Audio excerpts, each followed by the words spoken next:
I was diagnosed with prostate cancer in the summer of 2000. I was first diagnosed with prostate cancer. The wife and I talked about it. We kind of decided that we'd just keep it between the two of us until such time as we decided on a treatment. So after I'd gone back and forth from Toronto to ultrasound, I had to have hormone treatment for 3 months to shrink the prostate so that they could see it all in the ultrasound. And then I went down there in January. They said, yes, you're okay, we'll let you know. And they gave me an appointment.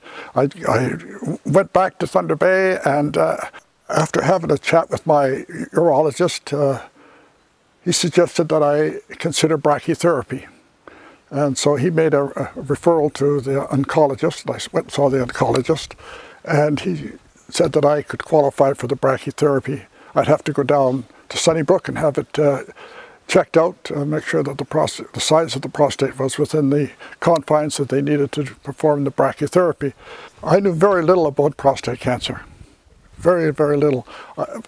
Three of my dad's brothers had passed away with various types of cancer, none of them prostate cancer, but prostate cancer, I knew very little about it.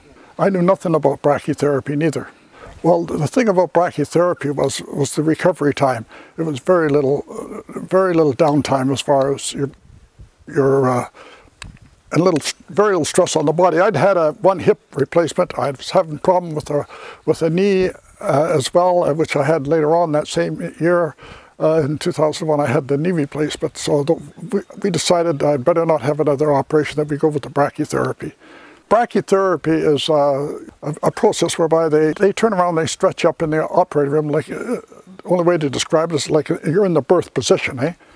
And they put an ultrasound up your rectum, and it's an image on a computer, and there's attached to that ultrasound, there's a dye plate with machinist holes in it, and they can control where they want to put the seeds in, and they put the seeds on a spear, and they put these spears through the holes in the dye plate right through your lower part of your scrotum into the prostate. And I was having it done with a spinal, and you don't feel a darn thing at all. They put 96 seeds in me, and I can always remember the nurse just before we started. She came over and bent down beside me, and she said, "Bill, it's get even time." So the recovery time was remarkable. After that, they took me out into the recovery area, hooked me up.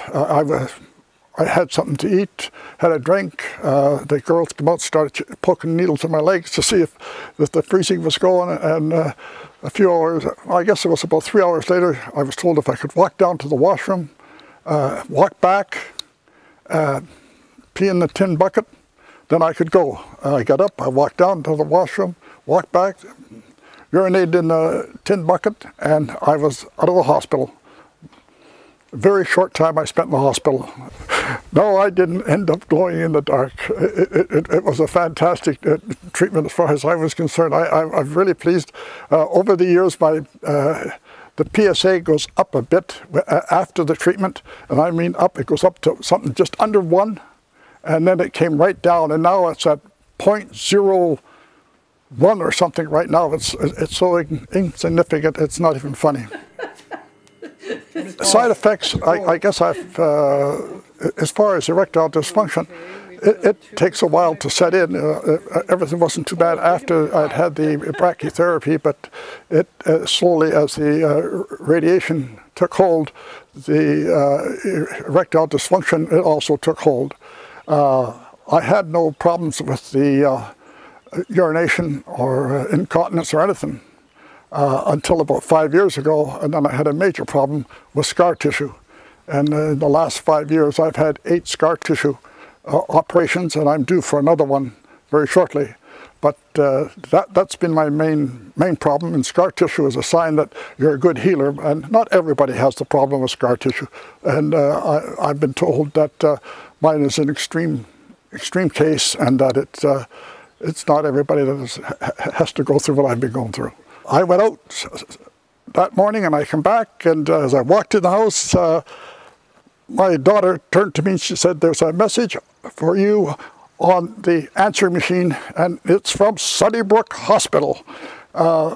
and I was already down. I was heading to the bathroom, but I had to make a 180 turn and get back and apologize to my daughter. And I realized at the time that it was very irresponsible on my part not to get my whole family involved. It would have made it a lot easier.